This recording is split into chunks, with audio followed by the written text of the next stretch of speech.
Hey guys, Dave Keller here with Market Misbehavior. I usually do a closing bell show called The Final Bar every day on StockCharts TV. We weren't able to put it out today, but I finish every day's show with what I call the 3 and 3, 3 key charts in 3 minutes. So I thought I'd post that little segment, or what I would have said in today's segment, on my YouTube channel here today. And I'll show you the 3 charts and why I think they're key to pay attention to. So the major averages really rolled over going into the close, and I'm sure as time goes on, we'll probably be able to pick apart what all was going on there. But you have quarter end today, right, with March 31st, and usually the end of the quarter you have window dressing when a lot of shifts will be made to sort of make portfolios look a particular way. So I'm not surprised that you have sudden movements on the last trading day of the quarter. That's pretty normal. The acceleration to the downside, though, is concerning, and here's why. I mean, if I'm a money manager, I'd certainly love to show some strength going into the end of the quarter, particularly after how painful the first quarter has been overall, how January and February were so difficult, tough environment, particularly if you own growth stocks.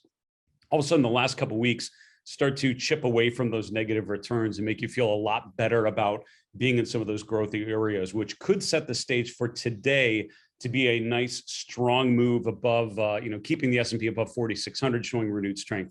We actually saw the opposite. I think even though there was a hope that for a lot of investors to show strength going into year, and particularly ones that have to show their quarter end returns to clients, instead, you had the opposite. So despite that interest in keeping prices higher, the S&P actually sold off. So that is, I think, doubly concerning that we see a sell-off in the last hour, which shows a lot of institutional movements, but certainly indicating a lack of buying support going into the close here. Tomorrow, obviously, we have April 1st, and then we go into the weekend, so could see a bounce for sure tomorrow. But I would say overall, what we saw today is certainly should be interpreted more as negative than positive. So the 3 charts I would have put in today's 3 and 3 if it had run. Chart number 1, daily chart of the S&P 500. I think the story looking at this chart is the S&P's downtrend reversing into an uptrend, starting with higher highs, higher lows, right? And that sort of transition from distribution to accumulation. We saw a lot of signals along the way here. The S&P breaking above trendline resistance is important. The S&P getting above the first Fibonacci resistance level around 40, just below 4,400 was important. Getting above the 200-day moving average, certainly significant. Looking at the bottom, you have measures of price momentum using RSI getting above trendline resistance, getting above 60. All those things that I just mentioned are characteristic of a market rotating from distribution to accumulation. The question, though, is it long-term accumulation or just people buying the short-term weakness in some of these growthy areas of the market that have been underperforming, and now we're starting to outperform a little bit just in the last couple of weeks. What's happened now as this week has continued on is all of a sudden this close above 4,600, this gap that you saw on Tuesday's session, right? So Monday you had the close above 4,550. On Tuesday's session, we opened right about 4,600 and closed higher. That was the first close above 4,600 since back here in January. That's a key level because that's the resistance from February. That's the S&P getting above its previous high. So a gap above resistance. Here's the thing. Anytime you have a break of resistance, I always talk about the need for follow through, meaning do you show validation? Do you confirm that breakout with a further move in the right direction? Now, yesterday, instead of getting further upside confirmation, we actually had what's called a bearish Harami pattern. And not to completely derail my 3 and 3, but this chart makes it a little easier to see. So I guess it's 4 and 3 now.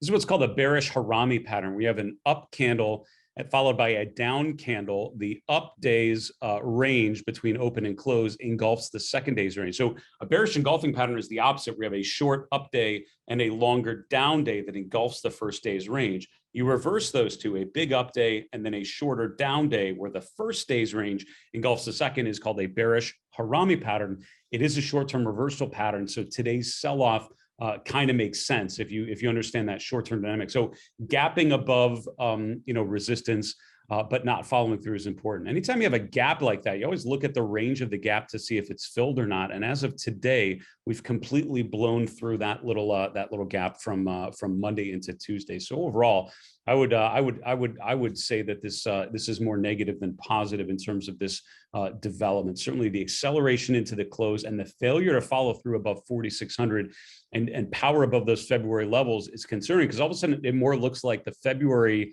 highs are holding as resistance. So that's chart number one, the daily chart of the S&P. I think sets a bearish tone for the market going into Friday's session.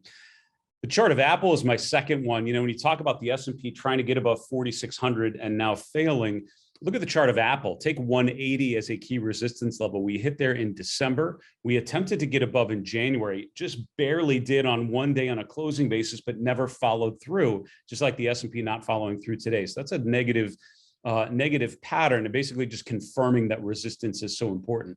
Look at where we've been now. We bounced down to the 200-day moving average a couple different times here in February and March. Now we've retraced 100% of the way back to those December and January highs. But as of today, we're now pulling back off of resistance. So Apple starts to look really bearish above 180, but right now it's failing to get above 180. So until that happens, it's actually setting a negative tone for the technology space. It's obviously a big name in the major indexes, in the S&P and the NASDAQ, but also just a representative of the technology sector, you know, unable to follow through. That sort of validates that idea that this is a short-term run into resistance as opposed to the beginning of the next big leg higher for stocks. So chart number two is Apple.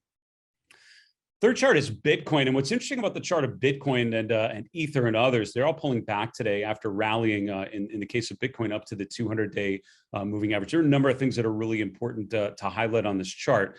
But first, I would say Bitcoin is an important one to watch. Obviously, if you're trading cryptocurrencies, if you're involved in that market, it's obviously a key benchmark in some ways to the crypto space. But it also is an interesting illustration of risk on versus risk off, or what I mean is just a pure gauge on speculation with very limited fundamental backing for why Bitcoin should be going higher or lower. I would argue it's more than anything a petri dish into market speculation. Our speculators, taking on risk or shedding risk at any given moment. You know, you saw how Bitcoin rallied into November, and I've argued that the equity markets essentially topped in November. The S&P made a new high at year end, but the NASDAQ actually topped out in November. Most breadth measures topped out in November, not in December or January. The momentum indicators, look at the RSI on the S&P 500, it peaked in November as opposed to December, January. So November was really the end of the speculative phase and the beginning of the rotation lower. And I think on the chart of Bitcoin, you see how that's reflected here. You see a rotation in this very speculative instrument from a bull phase to a bear phase. So while the S&P is making new highs, the fact that cryptocurrencies are in a pretty good downturn at that point tells me to be very cautious about market upside.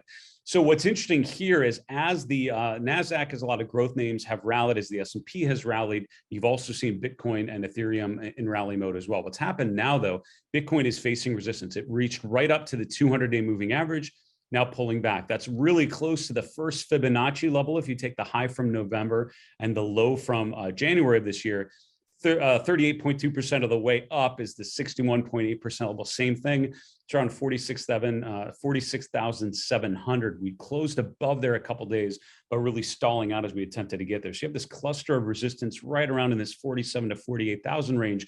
We appear to be there, and now we're pulling back a little bit. Again, I think the chart of Bitcoin resumes a very bullish tilt if it can get above 48,000, get above that 200-day moving average. At this point, it's actually overbought right as it approaches key resistance, and so far it's starting to fail a little bit. So those are would have been my 3 and 3 on today's Final Bar. I hope you check out my show, The Final Bar, on StockCharts TV, most weekdays, if not almost all weekdays, right after the close. But in the absence of today's show, I wanted to share those 3 charts with you. What do you think about those 3? Any of them that stand out to you? Do you agree with my assessment on the S&P, on Apple, and on Bitcoin? Let me know in the comments below. For Market Misbehavior, I'm Dave Keller. Be well, stay safe. Talk to you again soon.